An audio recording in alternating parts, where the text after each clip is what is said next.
Olá, meus irmãos, meus amigos, graça e paz. Tudo tranquilo? Eu recebi pelo correio esse material.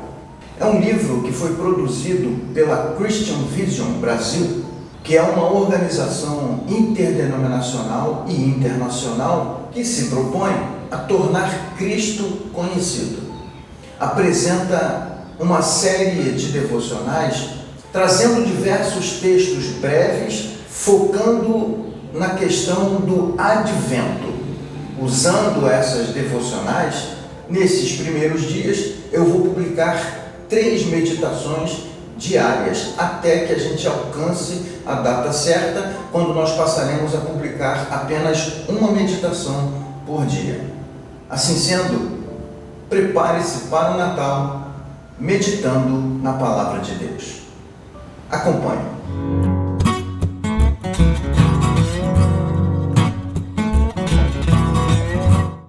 Somos fome. Baseado no Evangelho de João, capítulo 6, de 27 a 35.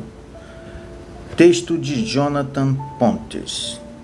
Você já deve ter reparado na quantidade excessiva de referências alimentares que a Bíblia carrega. Tem lugares que possuem até um ditado popular entre amigos que diz: nos evangelhos, ou Jesus estava comendo ou indo comer. Poderíamos dizer que boa parte do ministério de Jesus foi entre as refeições.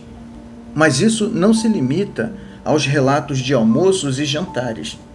A mensagem messiânica revela pães e peixes em toda parte. O motivo dessa ênfase é claro, afinal, quem se interessa por comida é aquele que tem fome. Você tem fome?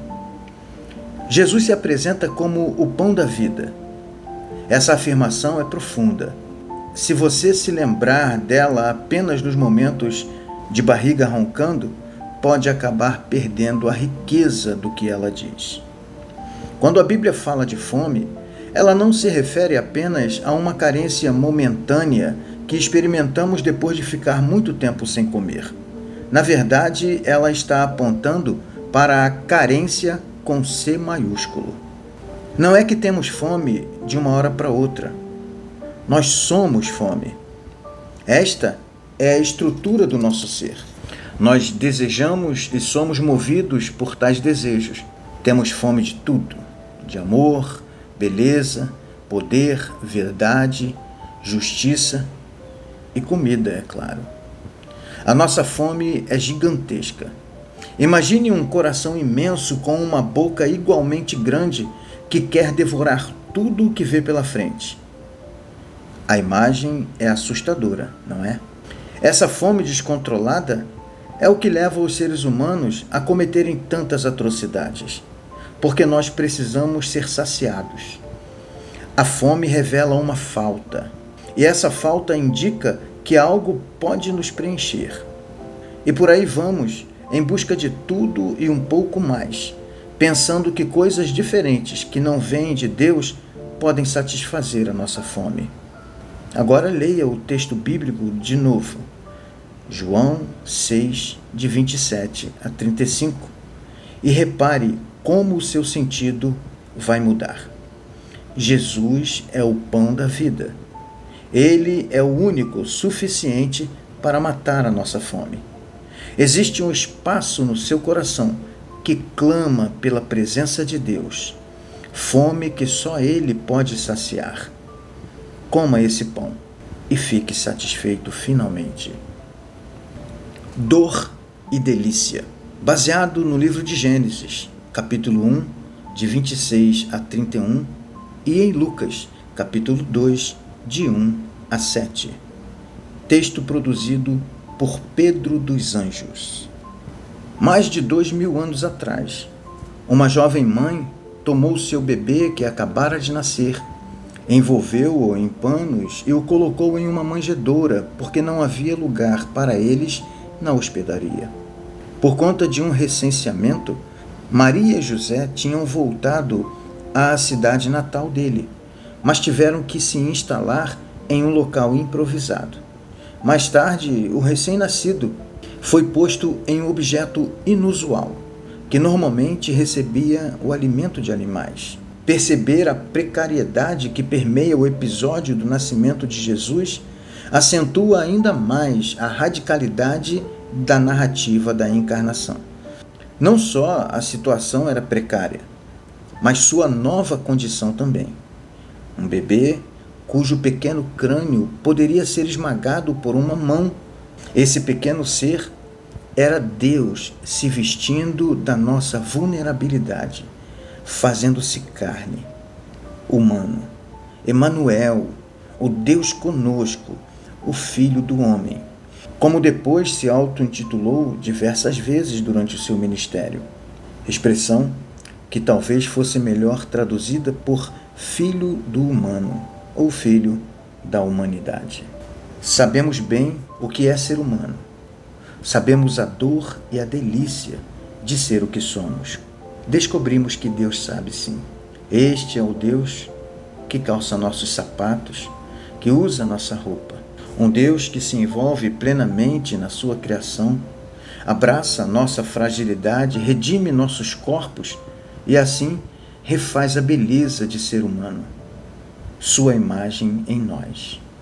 A glória compartilhada conosco desde a fundação do mundo agora é refeita, é restaurada. O nascimento de Jesus surge então como um novo ato de criação, desta vez em meio a um mundo quebrado, no qual a novidade de sua presença ressignifica para sempre a experiência humana. Esperança no agora. Baseada em Gênesis capítulo 29, de 31 a 35. Texto produzido por Lucas Pegoraro. Em Isaías 11, nos é contada a história de um ramo que surgiria do tronco de Jessé e que de suas raízes brotaria um renovo. O Espírito do Senhor repousaria sobre ele. Um Espírito que dá sabedoria e entendimento. O Espírito que não julga pela aparência e nem com base no que ouviu, mas sim com justiça e equidade. A história desse ramo é uma história de esperança atemporal. O renovo, Jesus, gerado por esse ramo, não é uma promessa exclusiva do céu. Alguns tendem, inclusive, a desejar o céu como escape dos problemas terrenos, pois creem que só no céu poderão sentir tal renovo. A promessa sobre o ramo da linhagem de Jessé não é apenas uma maneira de Deus nos livrar deste mundo caído, levando-nos para o paraíso superior. O convite é para uma jornada de restauração deste mundo decadente, corrompido pelo pecado. Assim, podemos desfrutar, mesmo que não plenamente, dessa renovação da criação que é a finalidade última de Deus. Em Gênesis, na história de Lia, vemos o quanto ela era gravemente rejeitada, convivendo com desprezo e alienação em relação a seu pai, Labão, e seu marido, Jacó. Lia sobrevivia a tais condições e persistia em oração. Enquanto isso, o Senhor agia para libertá-la da prisão que acorrentava sua identidade. Plantava no coração daquela mulher boas novas de liberdade. Embora vista como alguém sem valor pelos olhos de sua época, Deus, o justo juiz, a enxergou com dignidade e amor, de tal forma que, ao salvá-la, permitiu que ela fizesse parte da linhagem de Jessé, da qual brotou a esperança do povo de Deus, Jesus.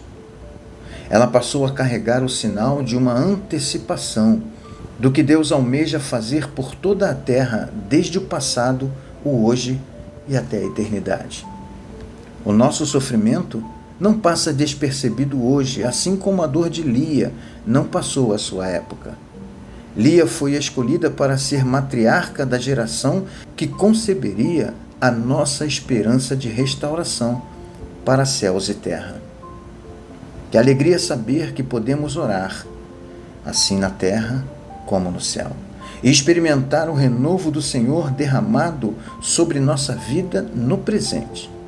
Não precisamos esperar por um céu abstrato para desfrutar do renovo revelado por Cristo e em Cristo até que Ele venha. Amém.